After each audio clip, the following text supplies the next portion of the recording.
Namaku Dita. Tuhan memberkatiku dengan sindrom MRKH.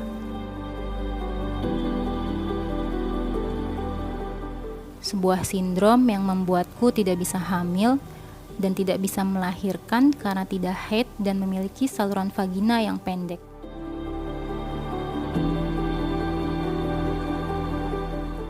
Rasanya langit runtuh ketika saya divonis tidak bisa memberikan keturunan bagi suamiku. Beberapa tahun pertama terasa berat, namun semuanya kini telah berubah. Saya sadar semua ini terjadi karena takdir dan sebagai bukti kalau Tuhan sayang kepada kami.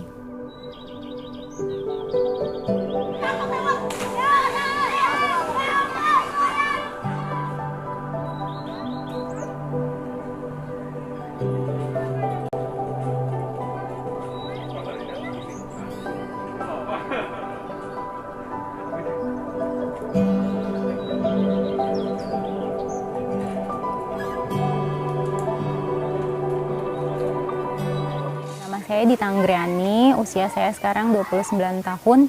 Kalau profesinya sekarang sih paling saya aktif ngurus yayasan.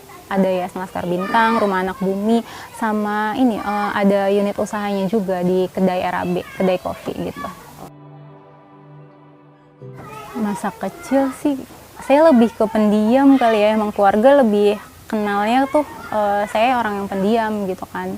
Dari sekolah TK, SD, SMP sampai kuliah gitu emang tipe yang jarang main gitu kan, emang lebih banyak di rumah gitu.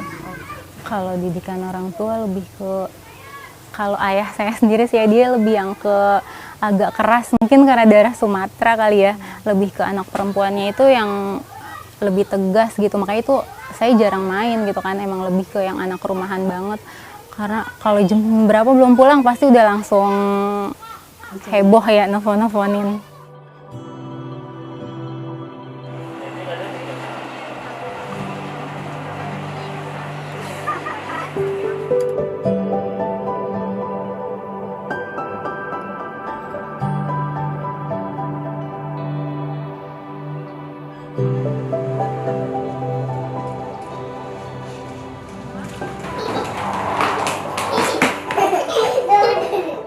Kalau Yayasan Laskar Bintang sendiri itu yayasan yang bergerak, dia fokus ke pendidikan untuk yatim dan duafa gitu. Jadi kita fokus ke pendidikan anak usia dini sih lebih ininya ya.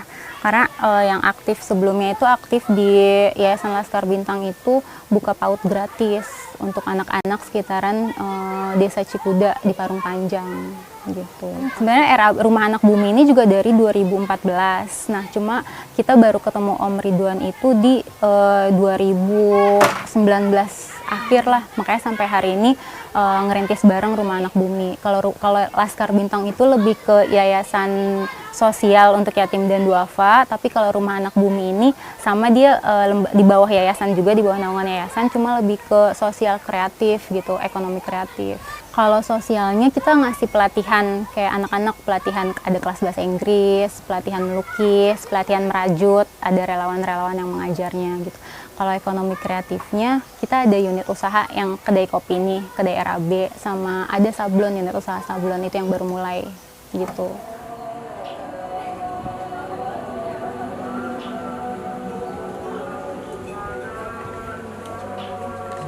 Latar belakangnya dulu awal banget bikin Laskar Bintang itu karena emang saya dan suami kan emang suka ikut kegiatan sosial ya dari awal sebelum nikahnya itu. Dan salah satu yang melatar belakangi kita bikin yayasan juga balik lagi ke kondisi saya yang MRKH sindrom itu gitu kan. Kita pengen banget bikin sesuatu yang emang bermanfaat gitu, ada manfaatnya gitu kan, buat bukan cuma buat saat ini gitu tapi buat nanti gitu kan. Ditambah karena emang ya itu yang MRKH itu Mbak, jadi pengen banget bisa ngurusin anak-anak gitu, walaupun ibaratnya saya basicnya tidak bisa melahirkan tapi bisa ngurusin anak-anak yang sekitar yang tidak mampu gitu kan. Kayak kita buatlah ya Laskar Bintang gitu.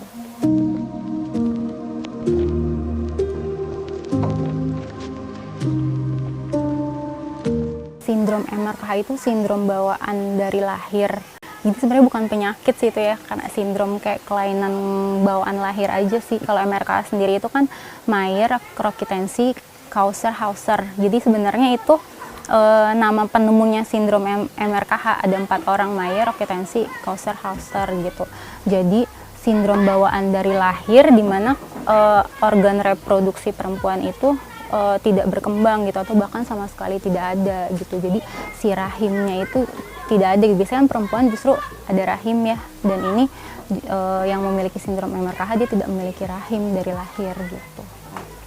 Sindrom MRKH itu baru ketahuan biasanya setelah si perempuannya itu justru menginjak remaja gitu. Biasanya kan usia-usia pubertas gitu ya, 15, 16, 17 mereka sudah menstruasi. Tapi ini justru tidak kunjung datang bulan gitu. Makanya biasanya mereka yang tidak kunjung datang bulan datang ke Obgyn untuk melakukan pemeriksaan lebih lanjut gitu.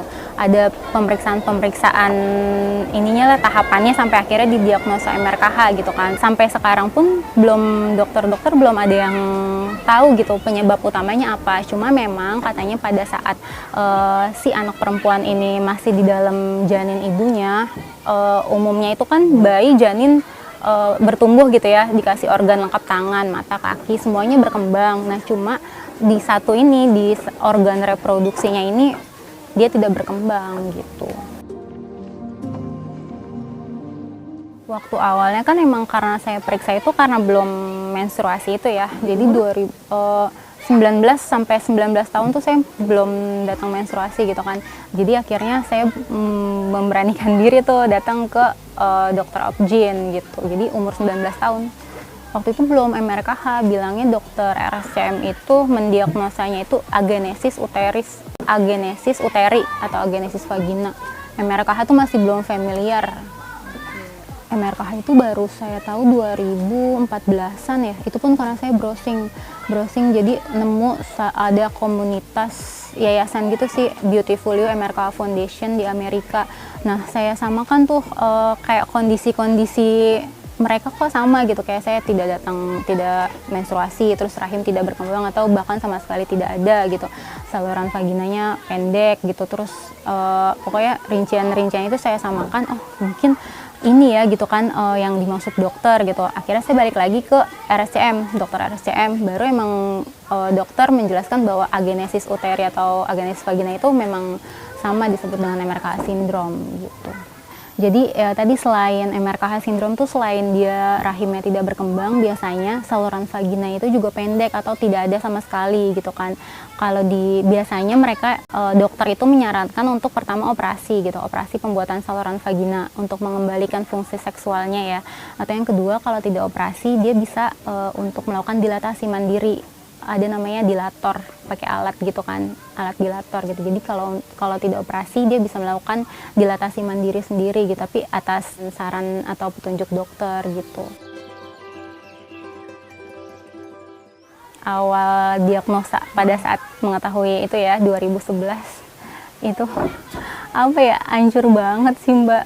Mesti kayak awalnya saya mikir kayak pertama masih nggak nyangka, masih kayak kok ada sih perempuan tapi nggak punya rahim gitu kan. Pasti kan kita tahu yang namanya perempuan, mungkin kalau laki-laki memang ditakdirinnya tidak punya rahim gitu, tidak melahirkan dan hamil dan melahirkan. Tapi kan kalau perempuan memang udah terininya gitu ya, ya perempuan kodratnya udah hamil, melahirkan gitu, menyusui gitu. Tapi ternyata ada gitu loh, kalau ada yang diciptakan sama Allah tuh perempuan yang tidak memiliki rahim gitu.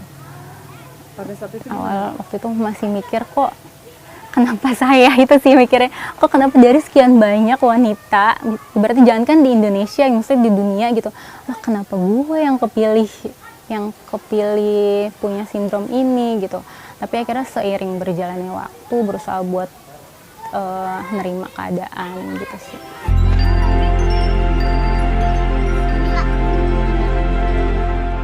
Yang paling hancur sih waktu itu ibu saya sih.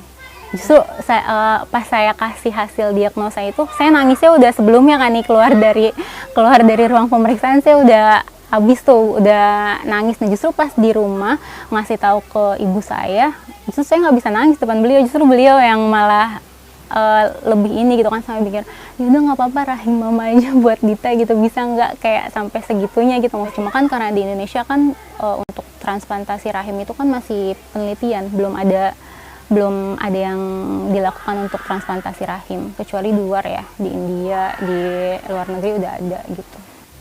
Makanya saya nggak berani untuk nangis di depan beliau, bahkan sampai hari ini pun saya nggak pernah gitu, maksudnya kayak ngeluh atau, karena saya tahu kalau misalkan dia lihat sayanya ini, dia bakal lebih sedih lagi gitu, lebih hancur lagi. Waktu menerima MRKH tuh nggak sebulan 2 bulan sih, bahkan sampai tahun pertama masih kayak menolak gitu ya, masih kayak teman-teman gue normal, bahkan adik saya anak pertama kan Mbak, adik saya yang kedua pun normal gitu kan, perempuan normal biasanya lah gitu ya, datang menstruasi gitu kan, setahun 2 tahun masih kayak berat gitu buat nerima, 3 tahun, sampai bahkan kalau dibilang bahkan sampai sekarang pun ibaratnya semua perempuan pasti kan mimpinya apa sih Mbak gitu kan, nikah terus punya keturunan sendiri gitu kan. Nah saya itu mulai kuat-kuatnya itu ketika ya itu saya buat komunitas MRKH Indonesia gitu. Dari situ mulai ketemu banyak tuh teman-teman yang ternyata perempuan-perempuan serupa gitu. Nah dari situ sih, di situ jadi kayak ada support group gitu buat saling nguatin gitu sih. Awalnya setelah divonis itu saya sempat mikir untuk nggak nikah Mbak. Saya sempat mikir kayak ya udahlah buat apa gitu kan, ibaratnya ya udah saya pengen fokus buat keluarga aja gitu kan, mau nyenengin orang tua, ke adik-adik saya karena saya anak pertama gitu kan. Tapi akhirnya saya waktu itu mikir maksudnya seiring berjalannya waktu gitu, kalian mikir toh sebenarnya setiap orang juga berhak untuk punya berkeluarga gitu, setiap orang berhak untuk bahagia bagaimanapun kondisinya gitu ya saat itu gitu. Karena ya itu balik lagi ke pola pikir sih, akhirnya saya berubah bahwa ya udah nggak ada yang salah gitu, kenapa emang kalau misalkan ibaratnya kalau saya nggak sempurna kenapa gitu, emang semua kan juga berhak untuk punya keluarga, semua berhak untuk toh kalaupun nggak bisa melahirkan, hamil dan melahirkan juga masih banyak kok anak-anak yang emang butuh sosok orang tua gitu kan, nggak harus yang lahir dari rahim kita sendiri gitu. Karena saya mikir waktu itu sama calon kayak gitu sih, mikir masih banyak anak-anak yang emang butuh ibaratnya butuh sosok orang tua gitu. Toh banyak juga anak-anak yang orang-orang yang memang bisa hamil dan melahirkan justru malah menelantarkan anak-anaknya gitu kan. Ya mungkin itu sih kita mikirnya, mungkin Dita nih diciptain buat nggak bisa hamil dan melahirkan, tapi bisa buat ngurusin anak-anak yang butuh sosok orang tua gitu sih saya mikirnya. Makanya kenapa tadi saya bikin Yayasan Laskar Bintang itu yang untuk anak yatim dan duafa.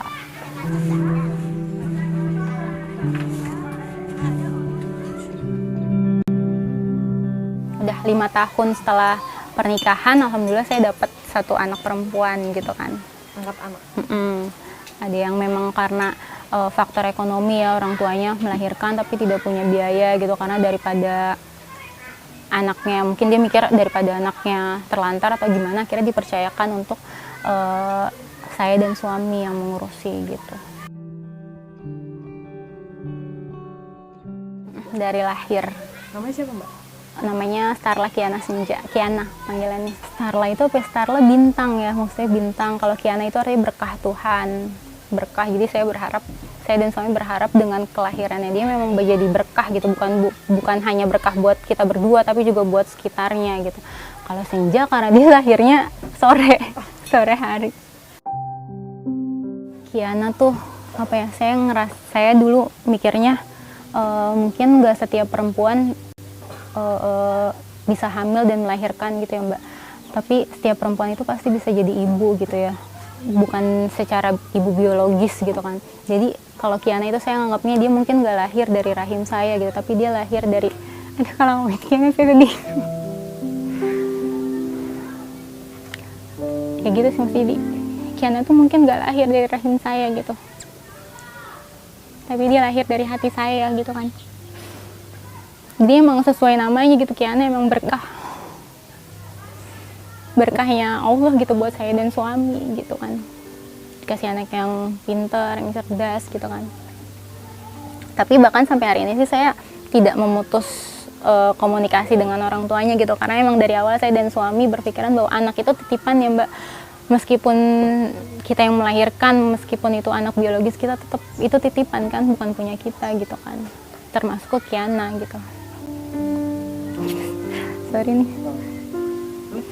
kalau ngomongin Kiana sedih.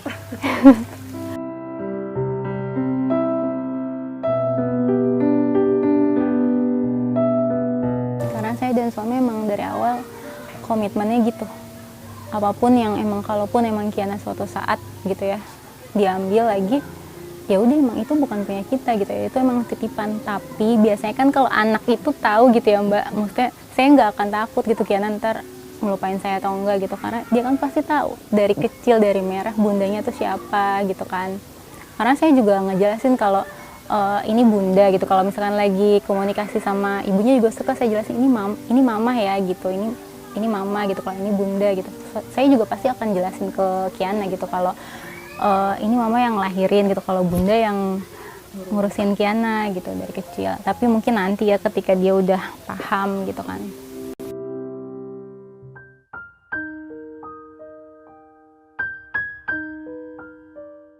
Kapan 2000. kita ketemu? Saya ketemu Dita itu dulu tahun 2007. Jadi ada teman saya kebetulan nikah, kebetulan pakai jasa saya buat wedding videonya, wedding video sama foto. Terus ketemu di tempat Nikahan. wedding. Dia kebetulan jadi Pagar Ayu, saya jadi videografernya. Udah langsung dari situ kontak-kontakan, akhirnya sampai sekarang lah nikah. Menjelang kita waktu itu mau nikah 2010-2011an ya. Waktu itu karena Dita bilang kan, saya juga baru tahu ternyata waktu itu Dita nggak mens kan sama sekali dari lahir waktu itu. Terus ya udah saya bilang coba periksa aja dulu deh ke dokter waktu itu kan.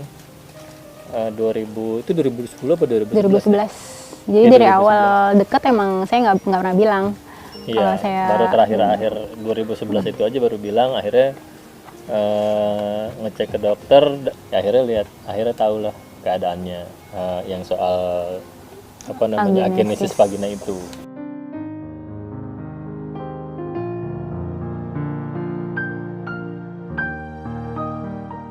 Sedih, tetap adalah sedih gitu. Maksudnya gimana sih saya sebagai laki-laki, karena niatnya waktu itu mau nikah, terus tahu pasangan kita kondisinya seperti itu, dibilang biasa aja gitu dalam keadaan normal. Cuma dalam keadaan tertentu jadi kayak gimana sih, kita udah tahu di depan ada jurang, terus kita mau masuk ke jurang itu, walaupun kita nggak tahu di bawahnya ada emas atau justru bikin kita mati. Kita nggak tahu. Jadi ya udahlah, semua udah diserahin aja ke Allah aja gitu. Nah itu makanya kan, karena waktu itu saya selalu berpikir positif aja waktu itu, karena kan maksudnya karena saya waktu itu sebatas tahu kalau Dita nggak punya rahim dan nggak pernah mens waktu itu awalnya kan. Di posisi itu saya cuma berpikir kalau ya mungkin itu kista, atau mungkin apa sih yang menghambat mens itu apa aja lah gitulah. Ada beberapa penyakit yang akhirnya menghambat mens itu kan, jadi semuanya banyak gitu pengobatannya yang akhirnya bisa ada jadi jalan menormalkan. Ada jalan keluarnya. Ya udah, saya nggak pikir macam-macam, saya cuma mikir soal itu. Ya udah, jalan akhirnya nikah. Mudah-mudahan kalau buat Dita bisa kuat terus ngejalanin hidupnya gitu ya, karena kita nggak pernah tahu nih siapa yang nangis ya. Jadi kalau cerita soal Dita pasti kayak gitu deh. Tisu nggak? Mau tisu? Nggak apa-apa. Bukannya Dita yang nangis, kok apa yang nangis sih? ngejalaninnya saya yang kuat, tapi kalau lagi cerita dia yang lebih kuat dibanding saya. Karena kalau ngejalaninnya ya udah kita biasa aja kan. Ngejalaninnya maksudnya nggak ada, saya juga nggak pernah mikir macem-macem soal dia gitu kan, karena emang selama ini juga apa namanya sebagai istri juga baik gitu kan, udah nggak ada yang lain.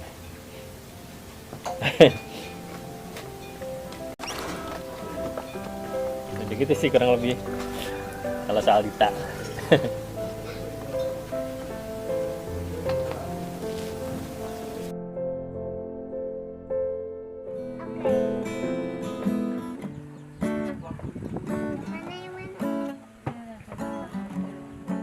Keterbatasan ini justru membuka peluang bagi saya untuk berbuat baik terhadap sesama, terhadap anak-anak yatim piatu yang kehilangan ayah dan ibunya. Mungkin ini yang dinamakan jodoh. Mereka butuh kasih sayang seorang ibu dan ayah, dan kami butuh mereka untuk jadi tempat curahan hati kami. Saya memang tidak melahirkan anak dari rahim, tapi saya melahirkannya dari hati saya.